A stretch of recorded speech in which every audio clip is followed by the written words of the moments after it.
What's the next step in the process in getting this aid to small businesses across the country? Well, thank you very much. Absolutely, there is a next step. We have Nancy Pelosi that's busy in negotiations with the Senate. You have Schumer, you have Pelosi, and they're trying to work out their differences. As I understand it, the Senate basically tried to advance legislation, or did advance legislation, that clearly had the money, the $250 billion, but what it didn't have is how it exactly would be spent. And we have some ideas about what should happen with the money and the way that it should happen.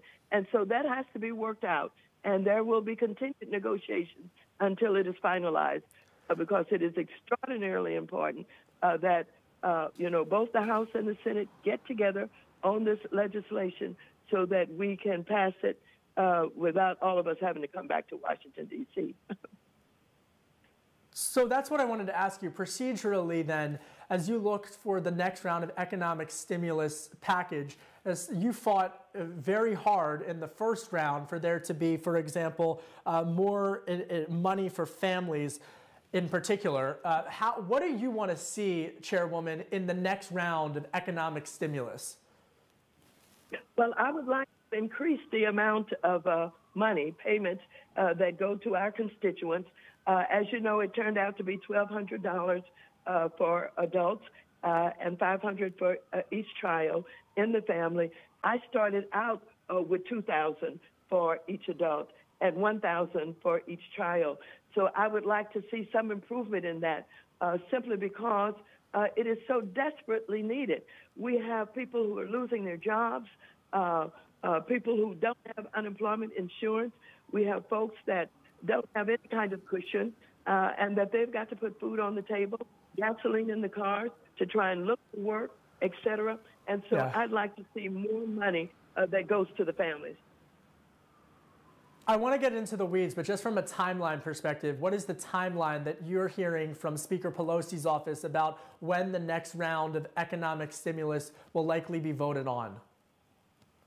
Well, first we have to concentrate on this supplemental and this emergency bill that we have that increases the amount of money that we're putting into what we call, before we even get to CARES 2, because the banks are oversubscribed with so many applications coming in for SBA, and the need is so great until we have to try and deal with this right away as soon as possible. And then we're continuing to work on what would be CARES 2, or the fourth package of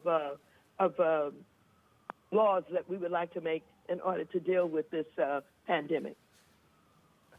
Madam Chairwoman, you and I have talked about this before. Housing has been one of the key tenets of your political career, and one of the things that you've been advocating for is $100 billion worth of rental assistance and aid in the next round of economic stimulus. You were fighting for this in the proposal that you put out several weeks ago. How important is it that rental assistance be granted in the next round of economic stimulus? Extraordinarily important that we take care of this issue. What we're saying to landlords is, we don't want you to evict anybody. And so if you're federally assisted in some way, like, living in public housing or Section 8 or some of the other programs that are federally assisted, they're taken care of. But who's not taken care of are landlords who are not, these are private landlords, and they may be small landlords. They may have 6, 8 units or so.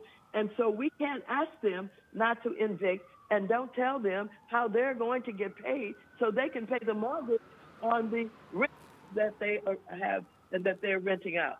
So I'm fighting very hard for that. It is a must for the next piece of legislation, and I'll continue to be a strong advocate for that. Chairwoman Waters, I just have 2 more questions and we're pressed for time. But on the issue of the Federal Reserve, in terms of oversight, are you concerned at all that they might be picking winners and losers? Well, we're going to watch the Federal Reserve very carefully. We know that they have lifted the asset cap for Wells Fargo temporarily. we've got to dig down on the details of that. We did not intend for this virus to allow for deregulation, or the kind of efforts that certainly we have been advocating against.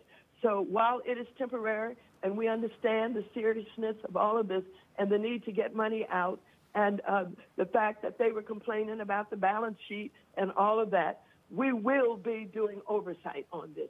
We will be paying attention. We're not going to allow this to be misused because some changes want to be made by banks such as Wells Fargo, who certainly has been responsible for so much undermining of consumer laws. And Chairwoman Waters, just one final question here, and that is there's been a lot of discussion both amongst Republicans and Democrats as well as policymakers and in New York as well as around the world about whether or not this virus is impacting individuals equally.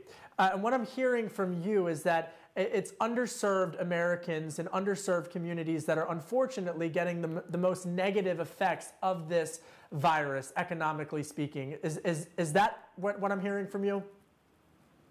Yes, you're hearing this from a number of sources, and information that I think was just shared about 3 states, Illinois, Michigan, and Louisiana, shows this impact, negative impact that it is having on minority communities. Yeah. For example, in Illinois, 43% of the people who have died are minorities. 28%. All right. And unfortunately, we have to leave it there. Thank you so much for your time. I know you have a busy day. That's Chairwoman Maxine Waters of the Financial Services Committee.